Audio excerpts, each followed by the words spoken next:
Cette émission a été rendue possible grâce à la participation du restaurant La Belle et la Bœuf, situé à Vaudreuil-Dorion.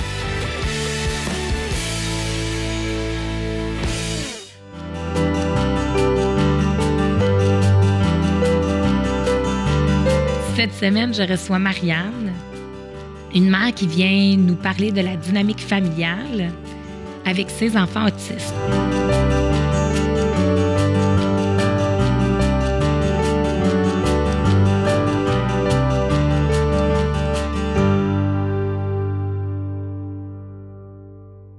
Bonjour Marianne. Bonjour Chantal. De plus en plus, on a des diagnostics. On dit que les enfants, de plus en plus, ils ont des diagnostics au niveau de l'autisme. J'aimerais ça parler avec toi parce qu'en plus, tu fais partie d'un groupe de recherche, tout ça. Avant de commencer à parler là, de ton groupe de recherche, est-ce que tu pourrais me parler de ta première fille, Chloé? Quand tu as su le diagnostic, comment ça s'est passé? C'était quoi les signes? Bien, Chloé, elle avait un gros retard de langage. C'était le premier signe plus évident.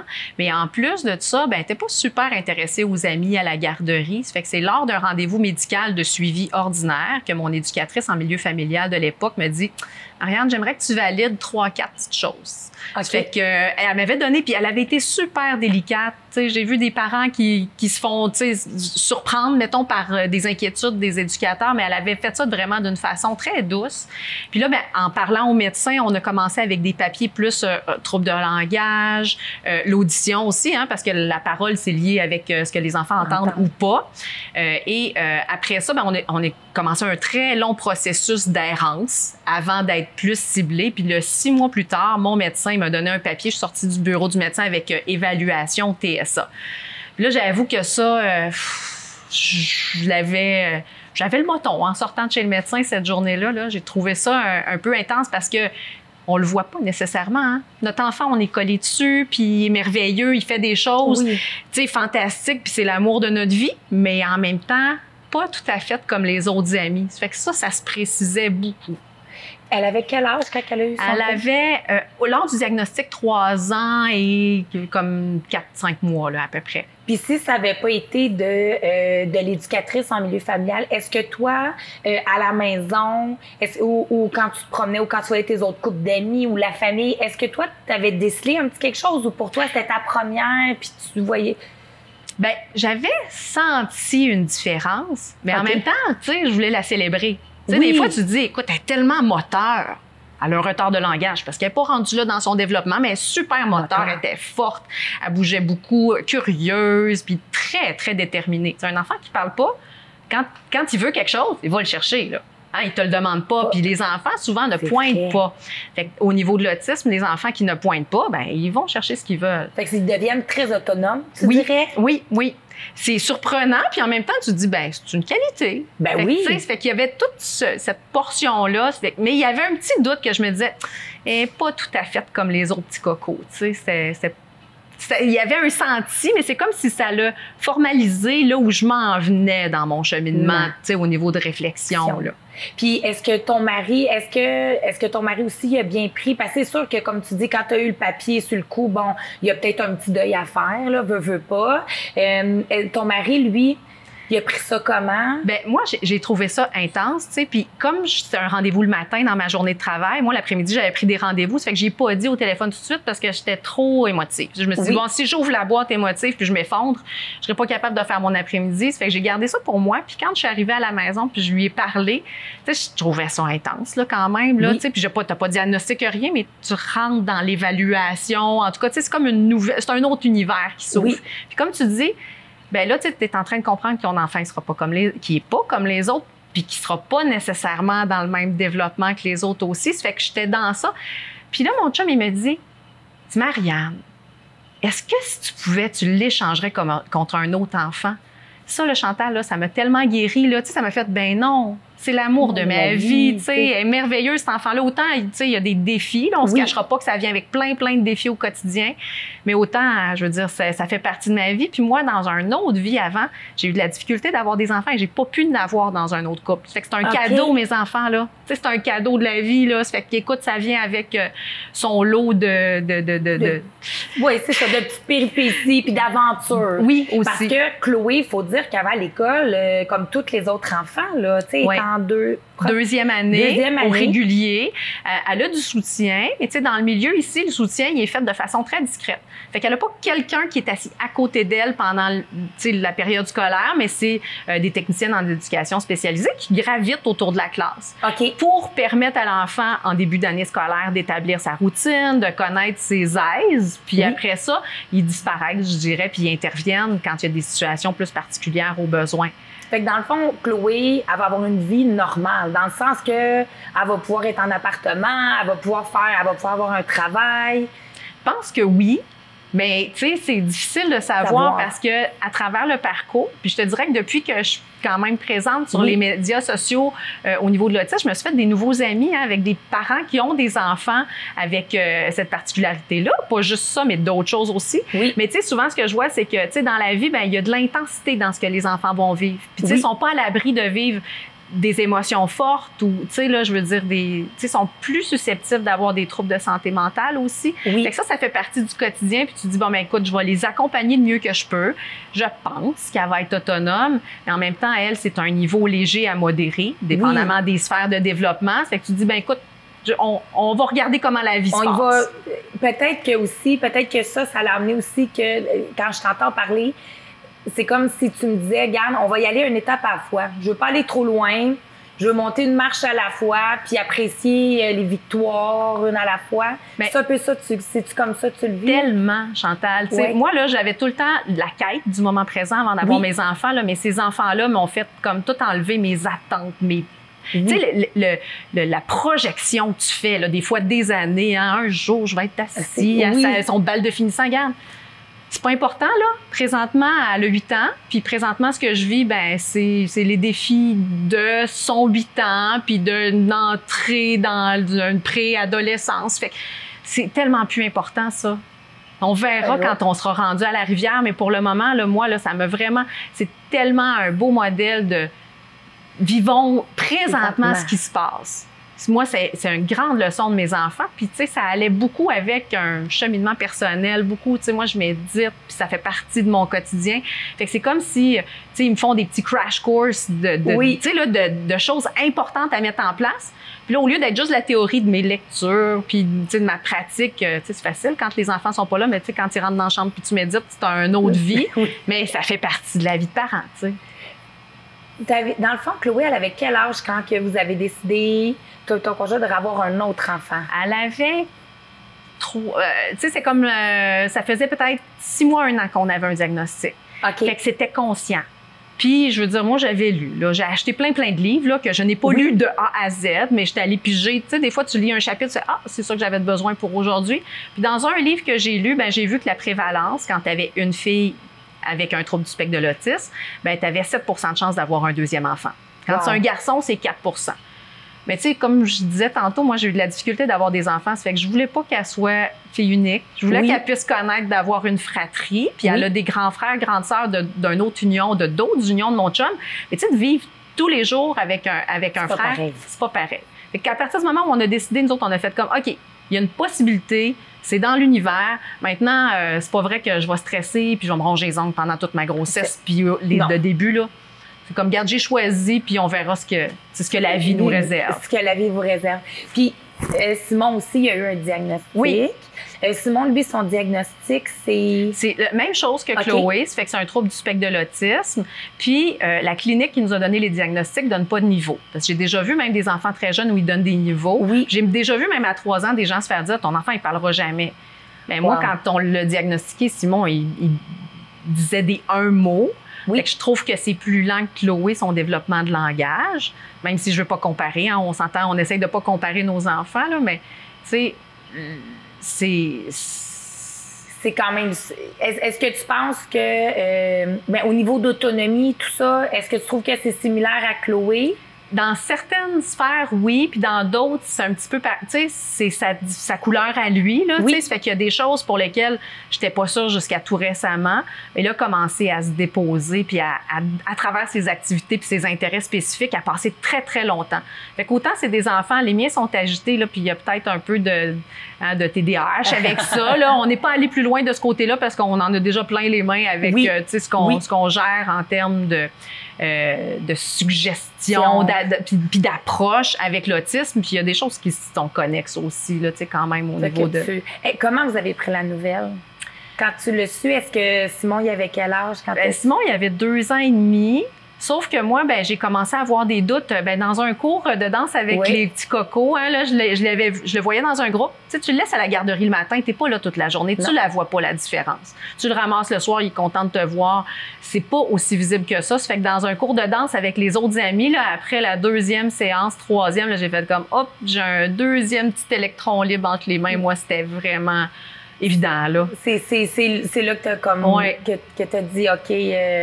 Puis est-ce que comment tu l'as pris? Est-ce que ça faisait partie des possibilités. Tu sais, je t'ai dit, j'ai décidé d'avoir un enfant, puis j'avais déjà un diagnostic, fait que ça faisait partie de l'univers des possibles. Fait que je suis pas tombée en bas de ma chaise. J'ai pas fait de deuil formel comme avec Chloé de l'enfant attendu parce que je l'attendais avec plus d'ouverture, cet enfant-là. Wow. Tu sais, dans ma différente nouvelle perception de l'univers, là, puis tu sais, ça fait que ça faisait partie de ce qui était possible. J'ai fait un saut quand même, là, parce que quand ils sont tout petits, puis je discutais beaucoup avec ma clinique d'évaluation, ce que tu vois beaucoup, c'est les différences de ton premier. Puis là, tu fais des corrélations. Ah, il est pas autiste. Lui, tiens, il me regarde plus franchement dans les yeux. Puis là, tu fais comme ta propre évaluation interne, mais ça tient pas compte du fait que ton premier enfant autiste n'est pas nécessairement un autiste très... tu sais, c'est pas... c'est pas un robot, là, ils sont pas tous pareils. Il y a beaucoup de variabilité dans les troubles du spectre de l'autisme qui fait que, je veux dire, il y a des traits chez Chloé que j'avais associés à ça, puis les gens me disaient non, c'est plus, tu sais, comme Simon aimait lire quand il était tout petit. Chloé, moi, elle refusait complètement de lire avec nous.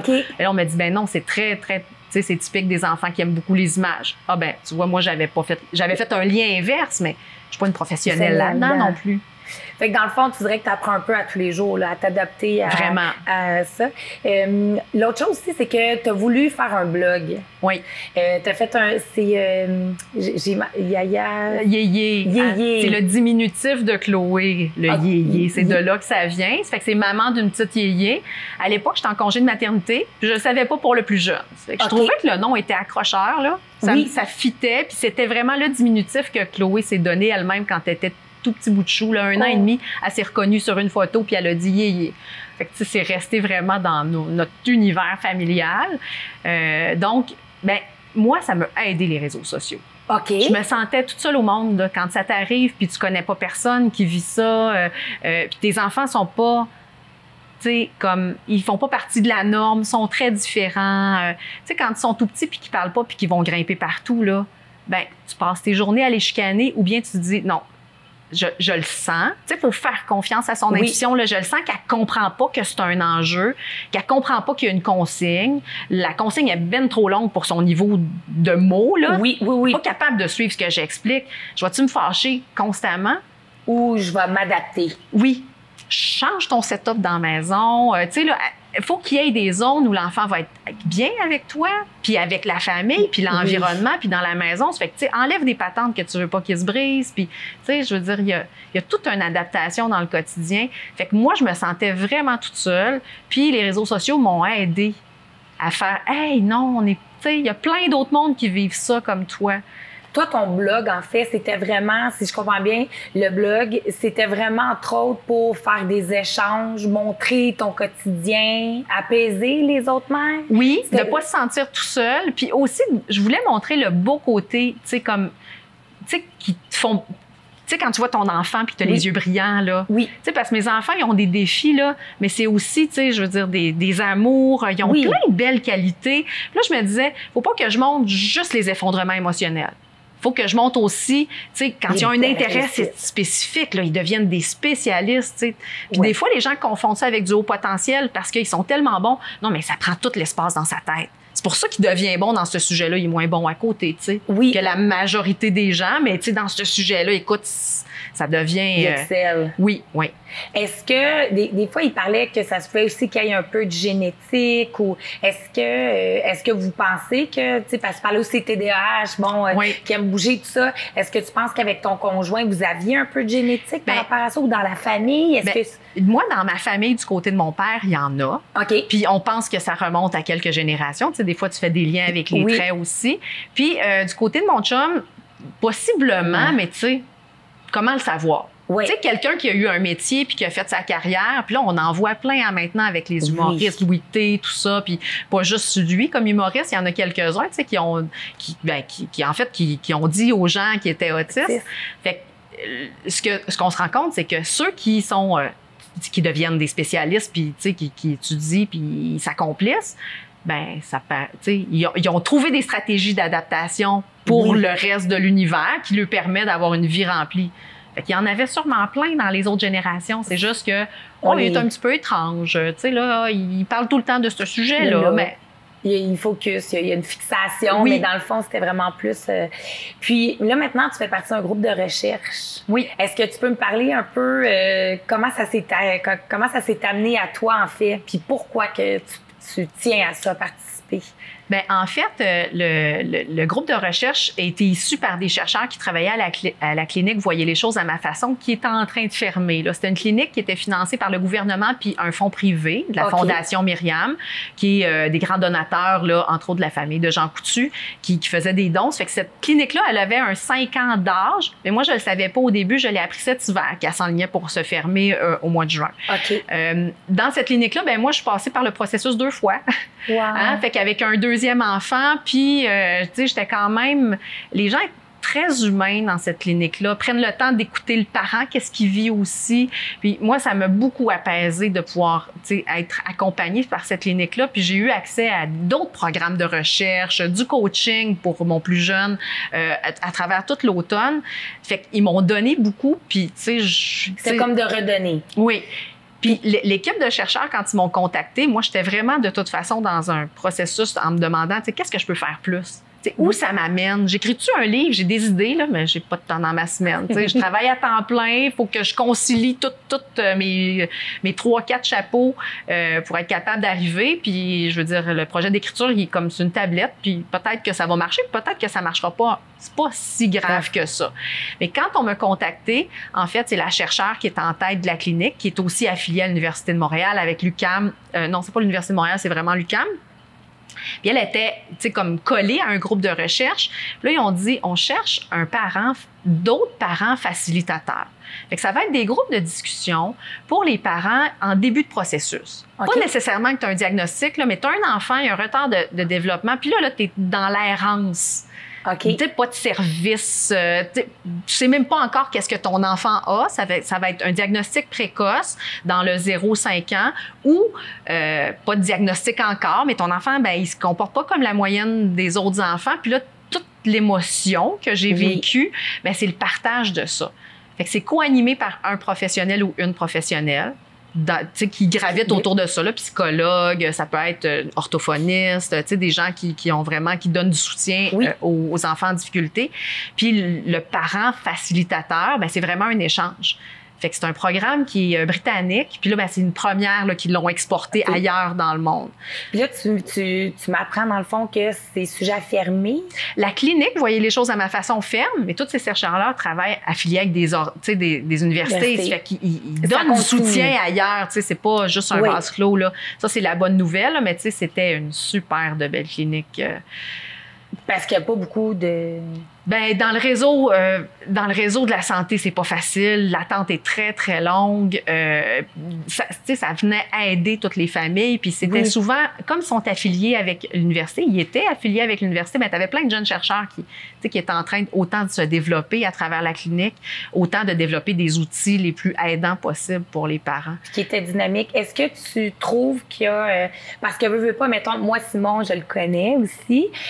Puis je le voyais aussi à la garderie au milieu familial. familiale, tout ça. Puis c'est un petit garçon qui adore bouger, qui est très actif. Est-ce que... Puis t'as toujours été super positive là-dedans, puis essayer de l'amener sans que ça soit, comme tu disais, tu sais, toujours des contraintes. Tu savais que des fois, même si tu dirais Simon de pas faire ça nécessairement, ça veut pas... Il comprenait pas nécessairement. Est-ce que tu trouves que des fois, l'entourage externe, la société met une pression? Parce que c'est sûr que quand tu sors avec Simon au parc, ou avec c'est pas pareil que les autres enfants de son âge, puis des fois, les parents comprennent pas ça, ils voient ça avec du jugement. Est-ce que tu as senti ça? Oui.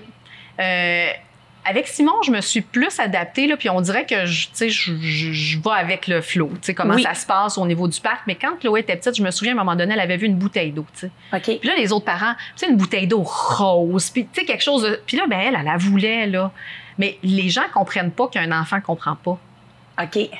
Ben, je peux pas y expliquer. Tu peux-tu la cacher? Puis oui, on s'empêchait de sortir aussi. Puis moi, oui. Puis c'est beaucoup vécu par les familles parce qu'à un moment donné, c'est tellement lourd à gérer. Puis c'est tellement plus facile dans mon environnement contrôlé que d'aller ailleurs. Que c'est comme avant, dans la très petite enfance, là, avant qu'il ait 5 ans, écoute, ça vient avec des explosions. Tu sais, l'arbre de Noël chez mes parents à terre. Il l'a fait chez nous aussi, là, mais tu sais, je veux dire, écoute, c'est intense, là. Fait que vous vous empêchiez, tu sais, c'est comme tu disais, c'était tellement plus lourd d'être d'être ailleurs que vous empêchiez de sortir, toi puis ton mari, tout ça. Vous aimiez mieux rester à la maison. Oui. Parce que le regard des autres était des fois vraiment du jugement, parce que moi, j'ai déjà entendu, puis je voulais savoir si c'était quelque chose que tu avais vécu. Parfois, les gens, les parents, en fait, ils vont, au lieu d'essayer de comprendre la situation sans jugement, d'avoir une ouverture d'esprit, ils vont dire « Ah, ben cet enfant-là est mal élevé. » Tellement. Tellement, Chantal. Oui. Oui. Puis... il n'y a pas de discipline, c'est pour ça qu'il agit comme ça. Oui. Que sa mère, elle... Tu me laisses 3-4 jours, là, puis m'a te régler ça, cette affaire-là, tu sais. Puis ça, je l'ai pas nécessairement entendu vers moi, mais j'ai entendu des commentaires qui m'ont blessée un peu parce que tu fais... Bien, premièrement, là, quand tu as un enfant différent, il faut que tu écoutes ton intuition. Ah oui. Tu sais, il y a des affaires que, tu le sais, là, que c'est pas juste... Tu sais, je veux dire, c'est dur d'implanter de la discipline, c'est sûr, à un enfant qui comprend pas les consignes, ça fait que tu t'ajustes puis tu navigues à travers ça. Mais moi, je l'ai senti, ça, oui, comme tout le monde. Puis tu sais, quand ton enfant te fait une crise, un défondrement émotionnel, puis le monde, il pense que c'est du bacon, là, ça arrive au centre d'achat, là, ça arrive à l'épicerie, là, ça, tu sais... Oui. C'est ça ça peut. Puis est-ce que ton entourage, comment ça s'est passé avec ton entourage? Parce que c'est sûr, ben je sais pas, faudrait que tu me le dises aussi. Est-ce que tu peux, mettons, quitter, aller manger au restaurant avec ton mari puis avoir une petite gardienne, ou c'est trop de changements? Parce que je sais que Chloé, je trouve qu'elle est très mature puis elle s'adapte bien au changement. Oui. Puis à l'école, quand je fais du bénévolat, je la côtoie, puis je trouve que sincèrement, pour moi, je la trouve pas différente, tu sais. Je trouve qu'elle s'adapte vraiment bien, puis elle est toujours souriante. Puis Simon, il est plus jeune aussi. Fait que je pense qu'à chaque âge, il arrive la maturité aussi. Ils apprennent à se contrôler aussi, je crois. Est-ce que tu dis, est-ce qu'il est capable? Est-ce que tu es capable de dire, je vais avoir une petite gardienne, passer du temps de couple, ou pas encore? Comment tu te sens là-dedans? Ben, on le fait maintenant. On a trouvé des gardiennes au niveau du Zéphyr. Parce que le Zéphyr. Ce qui nous inquiétait, puis quand Chloé était très petite, j'en ai eu une petite gardienne, mais elle était toute seule. Puis on a sorti peut-être 3 fois sur comme 4 ans, là. Ça fait que, tu sais, tu sors pas beaucoup.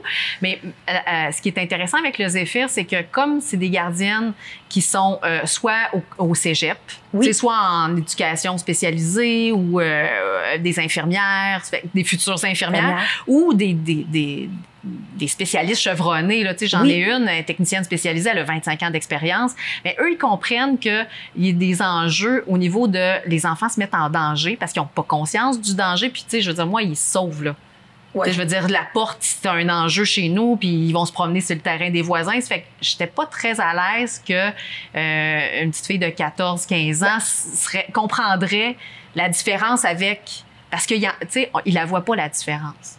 Tu sais, la grande sœur de Chloé et Simon, qui a maintenant 17 ans, il y a des années, elle faisait « Ouais, mais ils sont pas différents. » Non, mais toi, tu les vois, comme 3 semaines par année, par petits bouts, puis je veux dire, ils sont adorables, là. Oui. Puis dans le quotidien, dans la maison, parce que ta maison est adaptée aussi. Oui. Puis je veux dire, ils sont dans leur routine. Ça va bien dans ce temps-là. C'est plus difficile pour moi d'aller les porter ailleurs. OK. que là, je veux dire, ils peuvent ouvrir les armoires, casser des affaires, tu sais, casser des bibelots, là, je veux dire, ça fait partie de quand je sors, tu sais. Est-ce que tu dirais que tu as mieux recevoir à la maison? Oui. Ça t'amène plus à recevoir que d'aller ailleurs? Oui. Parce que, justement, tu te sens mieux aussi avec ça? Oui, ou l'été, tu sais, c'est plus facile parce que les gens ont une piscine, tu sais, il y a un endroit, tu sais, d'intérêt pour les enfants, puis là, je vais être capable, sur le bord de la piscine, de jaser avec des adultes. Tandis que dans une maison, j'ai tout le temps besoin d'avoir des yeux tout autour de la tête, puis je relaxe pas tant que ça. Puis ça serait quoi? C'est quoi pour toi? Parce qu'on dit toujours, tu sais, avoir un enfant différent. Déjà, d'avoir des enfants, c'est un enjeu de couple, de garder son couple. Puis on dit aussi qu'il y a beaucoup de pression sociale, bon, sur les couples quand tu as une famille, tout ça. C'est quoi qui fait en sorte que vous passez à travers tout ça ensemble, puis que vous gardez votre amour? De la bienveillance, ben de l'autodérision. OK. L'autodérision, j'aime. Oui, parce que, tu sais, des fois, là, je veux dire, on est dans une... Tu sais, comme dans une espèce d'espace dans notre tête, là, puis on se prend tellement au sérieux. Ça fait que d'être capable de faire comme, hey, là, j'ai exagéré vraiment. Tu sais, ça nous arrive à tout le monde, puis dans les deux côtés aussi. Puis, ben c'est sûr que, tu sais, il y a plus de divorces dans les familles avec des enfants différents. Ça fait que, oui, je veux dire, la pression est forte, puis des fois, quand on n'a pas la même perception, il faut vraiment être capable de se parler avec beaucoup de dialogue. Là. Beaucoup de dialogue. Puis est-ce que vous êtes capable de passer, est-ce que vous gardez des moments de temps de couple vraiment pour vous retrouver, ou vous vous dites, regarde, on va passer la vague, puis plus tard, on va y arriver? Ben, une variation de ça, tu sais. Ça fait qu'il y a des soirées, mais pas de fin de semaine, là. Tu sais, moi, je peux pas laisser mes enfants. Mes parents sont à distance. Mes beaux-parents sont...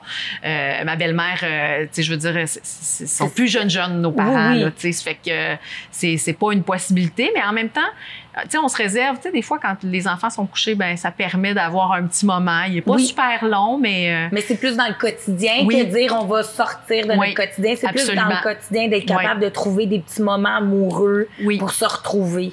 Ça serait quoi, tu dirais, la plus belle qualité d'une maman pour passer au travers, ou la plus grande valeur là, qu'il faut avoir pour passer à travers ça avec... Moi, je te dirais que la bienveillance, j'en ai parlé, là, mais c'est vraiment quelque chose que je sentais intuitivement, puis qui me porte beaucoup dans ce que je vis. Ça fait que c'est vraiment de pouvoir dire, tu sais, des fois, il faut arrêter notre cassette interne de jugement, puis dire, tu sais, là, il a voulu me faire... Tu sais, des fois, de penser que les enfants font exprès, là, ben, à un certain âge, ils font pas exprès. C'est sûr qu'en vieillissant, oui, là, des fois, mais, tu sais, ils vivent des émotions, puis souvent, c'est pas pour te faire réagir ou contre toi, c'est parce qu'ils sont en train de développer leur émotivité. Ça fait que de les accompagner, moi, ça m'a beaucoup aidé. Puis je suis allée me chercher du soutien aussi avec Enfants mode d'emploi. Fait que la formation, enfin, je sais quoi faire sur la bienveillance appliquée, ça m'a beaucoup aidé à faire, hey, je suis pas toute seule. Tu sais, quand c'est intuitif, là, puis il y a des fois où tu n'as pas la disponibilité mentale pour rester dans la bienveillance, puis tu pètes une coche, ou tu sais, je veux dire, on a été élevés d'une certaine façon, je veux dire, ça nous colore aussi, puis c'est des vieux réflexes qui sont bien, bien fort ancrés. Ben, avec les formations, justement, sur la communication bienveillante appliquée, ça m'a permis d'avoir des bases théoriques, là, ça s'explique par la neuroscience, ça. Tu sais, il y a des études qui disent que c'est vraiment bien, puis que tu vas aider tes enfants par le modèle que tu es de ta gestion interne des émotions. Tu sais, des fois, là, tu pètes une coche, puis c'est correct, mais si tu apprends à te calmer, puis à admettre que, tu sais, je veux dire, tu l'as pété, ta coche, mais en se calmant devant eux, ils voient quelqu'un qui est capable de se gérer. De gérer, puis d'être un modèle. Oui. Mais moi, je dois dire que tu es un modèle parce que je le sais comment j'ai déjà vu, entre autres, tu sais, dans les cours, tout ça, tu sais, que t'expliquais à Simon, puis tout ça, t'as toujours resté calme. Puis des fois, les parents ne peuvent pas comprendre parce que Simon, il y avait des mouvements brusques. Lui, quand il voyait les maracas, passez-vous de là, j'arrive aux maracas.